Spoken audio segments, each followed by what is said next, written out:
I'm all set for life, marrying into wealth. While you continue to struggle in your modest existence, Bob jeered with a smirk, throwing condescending words my way.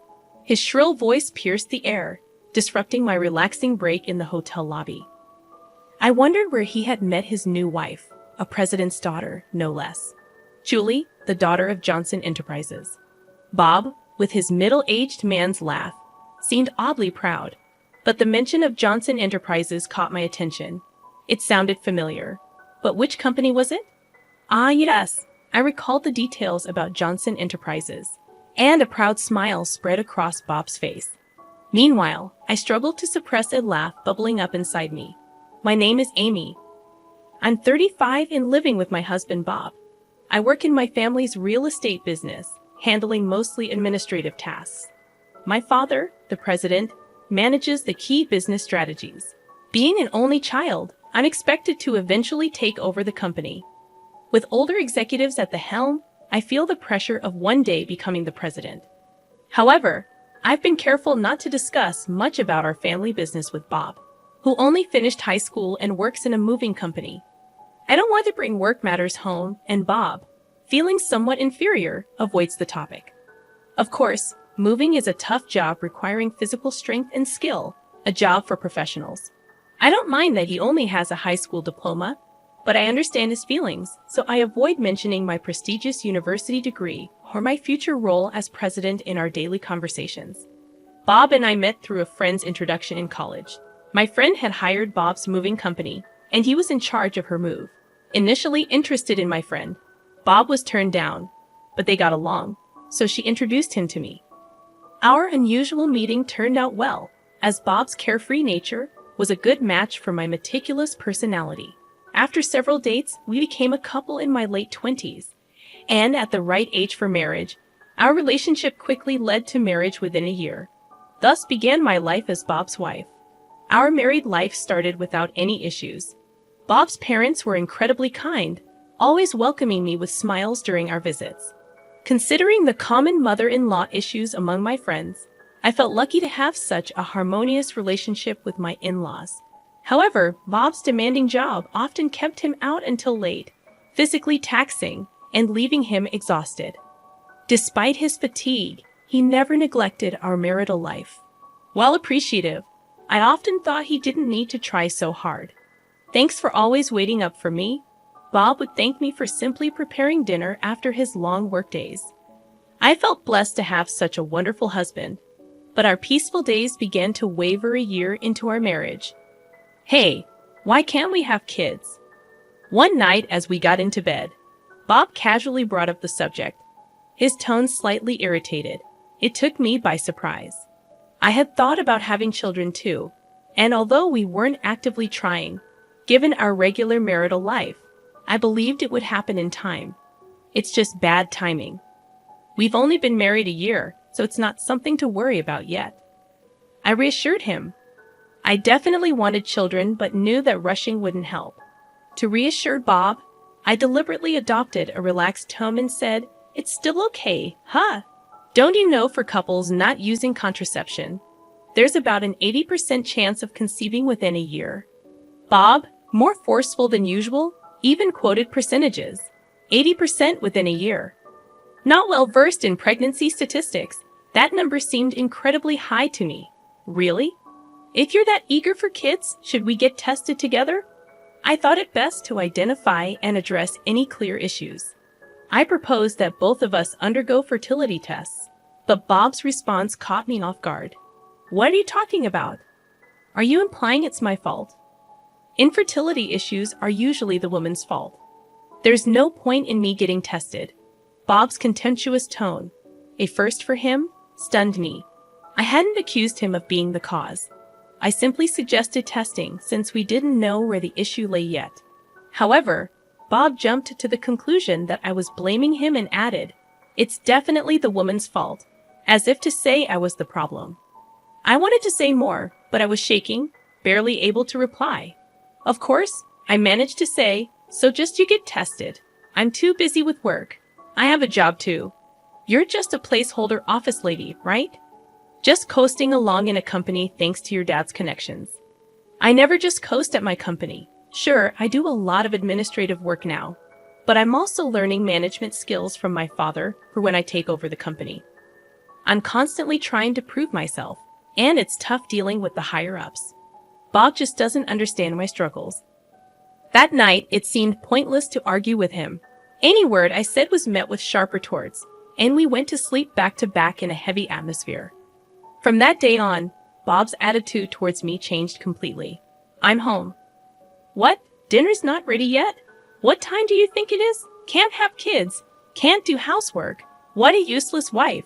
One evening, after a late talk with my father about the future, I came home to find Bob berating me for not having dinner ready. I'm sorry, I just got home 10 minutes ago. I'll start cooking now. Just wait a little, please, I hurriedly explained. Bob muttered.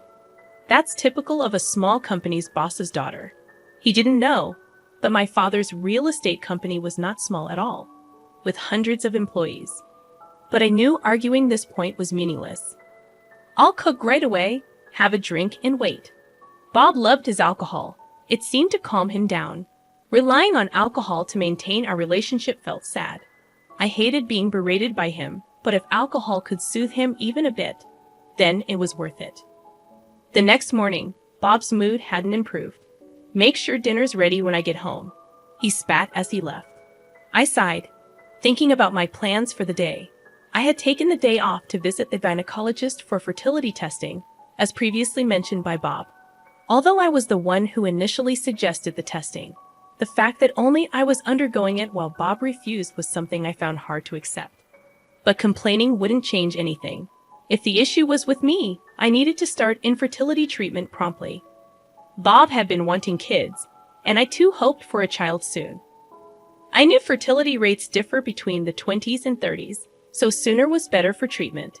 The clinic was busier than expected, and I was called in for examination an hour after registration. After undergoing a physical examination and blood tests, I was told that the results would be available during my next visit.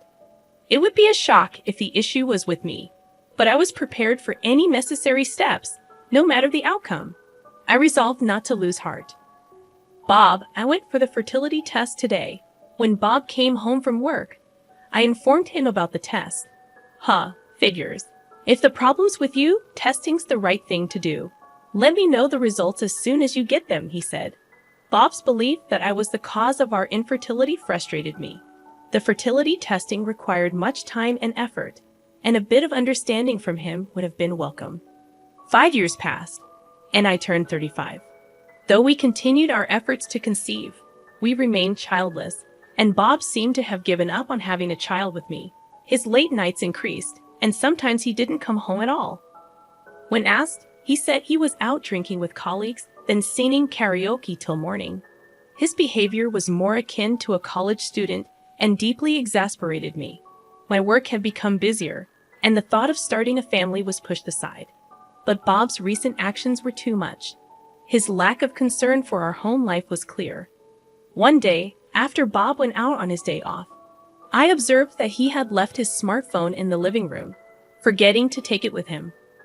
With that realization, I picked up Bob's phone, intending to take it to his room. It was at that moment that his phone rang, an incoming call from a certain Julie, as indicated by the caller ID. Assuming it was a work contact, I answered to inform them that Bob had forgotten his phone at home. Hey, Bob, you're late. I've been waiting for 30 minutes. Where are you? If you don't hurry, we'll miss the park opening. The flirty voice on the phone made me catch my breath. Can you hear me? Hurry up, okay? We haven't had a date in so long. The mention of a date shook me, and I quickly ended the call. My heart wouldn't stop racing. Who was this woman? She mentioned a date, so she likely wasn't a colleague. He's cheating on me. Holding undeniable proof of Bob's infidelity, I clenched his phone tightly. Julie had said it was a long-awaited date, indicating a long-term affair. I trembled with indescribable anger. While I was struggling with infertility, Bob was carelessly cheating on me. His recent distance now made sense. He no longer needed me. Unforgivable. Determined to make Bob pay, I started collecting evidence of his infidelity. It wasn't hard to gather proof. First, I easily unlocked his smartphone using his birth date. The call history was filled with Julie's name. When I opened the messaging app, I found numerous messages between Bob and Julie, filled with embarrassingly affectionate words that made me feel nauseated. I took photos of these pieces of evidence with my phone. After placing Bob's phone back in his room, I spent the day as if nothing had happened. After a month of a strange marriage, my father, the company president, summoned me to his office. "I have something important to discuss with you," he said gravely. Shocked by his words, I couldn't believe what I heard. "Is that true?" I asked. "Yes, so I'm counting on you." Disturbed, I returned to my office, barely concentrating on work. That evening, Bob suggested we separate. Having found evidence of his affair, I had been contemplating when to bring up divorce, but him initiating it saved me the hassle. "Yes, let's divorce." "Really?" Because I had readily accepted the divorce, Bob seemed surprised. Perhaps he was happy about being able to be with his mistress, a woman named Julie. His face was filled with an unmistakable joy that I found irritating. Despite my irritation with Bob's expression, I signed the divorce papers he offered. "I can file these tomorrow. I'll be leaving this house." "Okay. Are you sure about the mortgage?" I anticipated he would want me to leave, so I casually asked. "Oh yes, I'm fine." Bob's job was demanding but not high-paying. I doubted he could handle the mortgage alone. But since he initiated the divorce and was the one cheating, I felt no obligation to help. I packed and left the house 3 days later, moving back to my parents' house nearby. My parents initially seemed concerned when I told them about my divorce. But when I explained that Bob had cheated on me, they became furious. They repeatedly reassured me that it was the right decision to part ways with such a man. I threw myself into work, trying to forget about Bob. Before I realized it, a year had flown by. I was so engrossed in my work that I lost sight of everything else. It was astonishing. One day, while relaxing in the living room, my dad approached me. "Why don't you take a break and go on a trip? It's going to get busy starting next month." Guess he thought I'd been working too hard and needed a distraction. Indeed, I had been overwhelmed with various things lately and felt mentally exhausted. Thinking a little trip wouldn't hurt, I took up Dad's suggestion and decided to travel to the Northeast. It was my first solo trip, and I was both nervous and excited. The air in the Northeast was crisp and seemed to cleanse my weary soul. Interacting with the locals who helped me navigate and chatting with the owner of a bar, I found everyone to be incredibly kind, which gradually healed my spirit. I had booked a hotel in Seattle, the most famous and largest around here, thinking, why not enjoy the trip to the fullest? After checking in, I relaxed in the lobby with a welcome drink. The fatigue from the journey seemed to melt away, feeling utterly comfortable. Jokingly considering moving to Seattle, a familiar voice called out, "Ha! Hey, what are you doing here?" I spun around, startled by the unmistakable voice of my ex-husband, Bob, entering the lobby with 2 large suitcases and a young woman in her early 20s. She had flawless skin, bold makeup, and striking red nails, despite the chilly Northeast weather. Wearing a short skirt with bare legs, I stared at Bob and the woman in disbelief, unable to contain my curiosity. "Why are you here, and who is she?" I blurted out, even though I wasn't sure if I wanted to know. "Oh, let me introduce you. This is Julie, my new wife. We're on our honeymoon. Guess what? She's a wealthy businessman's daughter," Bob exclaimed, appearing genuinely happy and volunteering information I hadn't asked for. However, the name Julie struck a chord, the same name as the person on the phone. Disgusted that he was with such a young girl, I felt a surge of discomfort. "You're on a solo trip here. That's pathetic," Bob sneered, despite being the one who cheated and initiated our divorce. Julie, too, was looking at me with narrowed eyes, her tone carrying amusement. "Hey, Bob, is this your ex-wife? She looks old. Hurry up with the check-in." Irritated by her catty tone, I glared at Julie. Bob nonchalantly wrapped an arm around her waist, responding, "Yeah, I'm set for life marrying into money. You can keep struggling in your poor life." Bob's high-pitched voice echoed through the hotel lobby, disrupting the elegant atmosphere I was enjoying and leaving me feeling upset. His mention of marrying a businessman's daughter made me wonder where he had met someone like that. Yeah, Julie is the daughter of Johnson Enterprises, Bob proudly stated, his middle-aged laugh seeming childishly proud to me. I pondered, feeling that Johnson Enterprises sounded familiar. After a moment, I recalled it. Oh right, that company. Bob's face lit up with pride. Impressive, huh? He exclaimed. However, I was secretly holding back laughter inside. Come on, you know this company. Her family's loaded, and they even paid off the mortgage on that house quickly. Thanks for divorcing me so easily, Amy. His tone was dripping with sarcasm, but it didn't bother me at all. Yeah, I know them. They're in the biggest building downtown, right? I've seen it and even been there, I replied calmly. Oh, you've been there? Bob seemed surprised. It's quick then. Her family owns a huge company, so they're loaded. Breaking up with you was the right choice. Bob smirked nastily, but I simply nodded, still calm. That building, it's part of our real estate holdings, I mentioned casually, as if I just remembered. Bob and Julie both asked in unison. What do you mean by our real estate? That building is rented by my father for his most prestigious office. I don't know if your company is involved in real estate, but it's not a shabby building, I explained calmly. Both seemed skeptical of my words. I hesitated for a moment, but there was no turning back now. Telling Bob about my company wasn't my concern anymore. Yes, I know how grand it is. I was there when my father bought that building.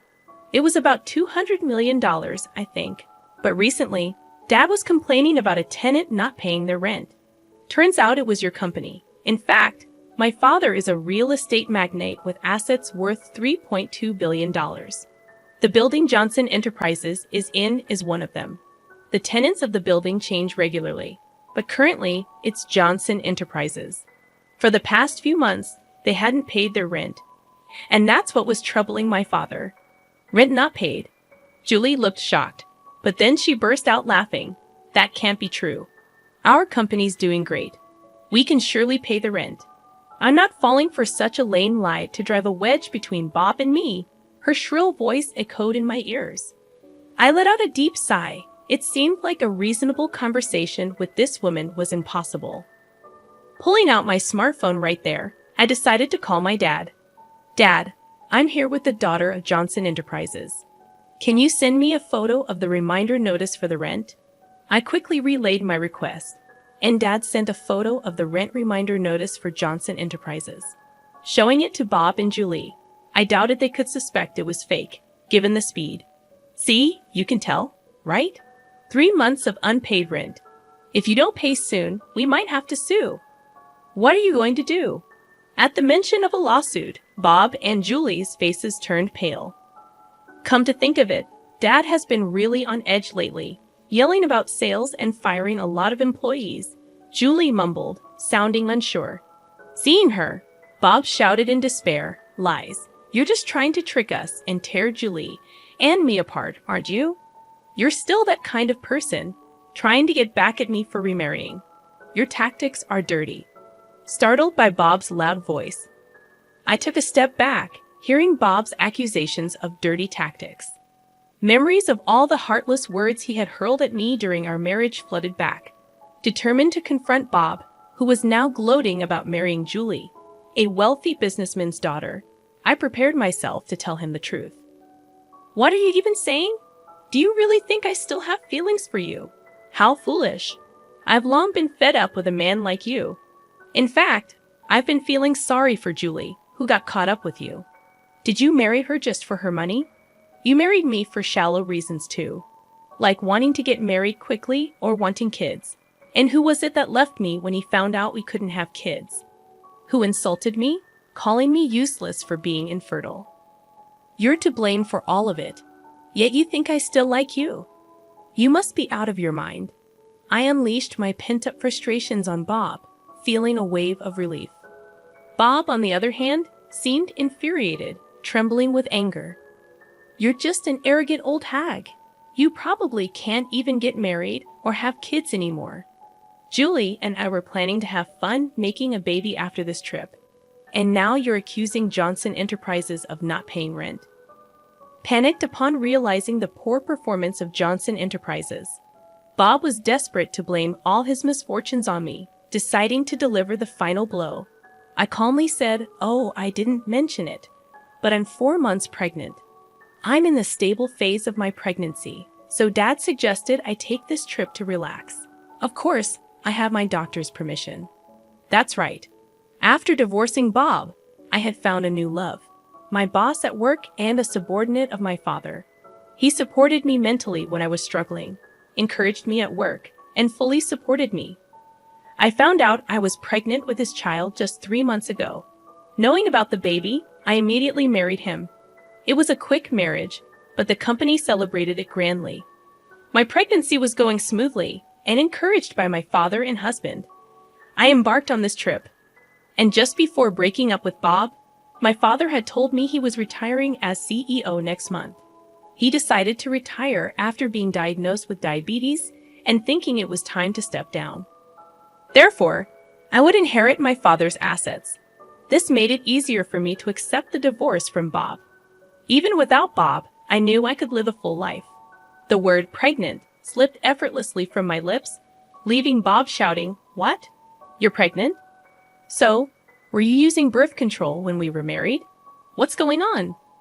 Bob stomped his feet in complete confusion. "Birth control? I never did that. Remember, I told you I had infertility tests at the clinic, and they found no issues. So the problem was with you. Too bad." As I bluntly told this to Bob, his face twisted visibly. The problem was with me? Does that mean Julie and I can't have kids?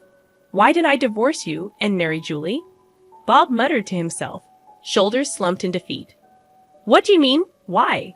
I felt betrayed, knowing he was infertile. Julie snapped, angry at Bob's selfish reasoning. Realizing I couldn't bother with them anymore, I said my final words. "That's why from now on, please don't involve yourself with me and Julie. Regarding the rent for Johnson Enterprises, I won't back down until it's fully paid. If you plan to continue renting that building, please pay the overdue rent soon. Otherwise, we'll have to take legal action. I have nothing more to save you two, so goodbye." I left Bob and Julie arguing and confidently walked back to my hotel room. After returning from my trip, my husband greeted me with a smile, saying, "Welcome back. Sorry I couldn't help around the house. Was everything okay?" "Of course, it was fine. I'm glad you got to relax, Amy." "Thank you." My husband smiled warmly at me, and I felt a great sense of relief. Since marrying my current husband, I've been reassured every day, completely forgetting about Bob. Since that trip, I haven't met Bob. The following is what I heard through my father's contacts. After that incident, Bob and Julie's fights became incessant. Despite thinking he was marrying into wealth, Bob discovered Johnson Enterprises was in deep debt. Coincidentally, news was all over TV about a Johnson Enterprises employee embezzling millions of dollars from clients. Julie's father knew about the fraud, but tried to cover it up for the company's reputation. However, once the scandal became public, Johnson Enterprises' stock plummeted, having lost its credibility. The company saw a mass exodus of employees. In such a state, they couldn't possibly pay the rent. So my father was taking legal action against Johnson Enterprises. The future of the company looked bleak, entirely Johnson Enterprises' fault. Bob, having lost a fortune he thought was within his grasp, was furiously blaming everyone but himself. Thinking he could ride on the coattails of wealth was overly optimistic of Bob. Julie, realizing Bob was infertile, accused him of marriage fraud. Furthermore, after our hotel encounter, I had a lawyer demand compensation from Bob for his infidelity, leaving both him and Julie in debt. I heard that Bob and Julie ended up arguing every time they saw each other, and they finally got divorced recently. Then, unbelievably, Bob called me after divorcing Julie. "Amy, please marry me again. I have debts." Other than the alimony, Julie made me buy everything she wanted and then left without paying a dime. "You're the only one I can rely on. I'll do anything for you. Please forgive me." Bob's pleas, sounding like a beggar, were so pitiful that they almost made me sick. His unchanged attitude of marrying for money was just appalling. "No, I have no desire to be involved with you ever again. I'm going to be happy with my husband and our child. So please don't contact me again. Goodbye, I said calmly, and then immediately set his phone number to be blocked. That should stop any more absurd calls from Bob. Having lost his wife and money, Bob will likely live a lonely life now. Given his infertility, remarriage might be difficult for him. Moreover, it's hard to imagine someone falling for a person like Bob who mocks others so readily. All I could think was that he should at least try to repay his debts. I thought about it as if it were someone else's problem. As for me, I'm looking forward to my life with my husband and our soon-to-arrive baby. Both my work and personal life are more fulfilling than ever, and I'm savoring this unparalleled happiness.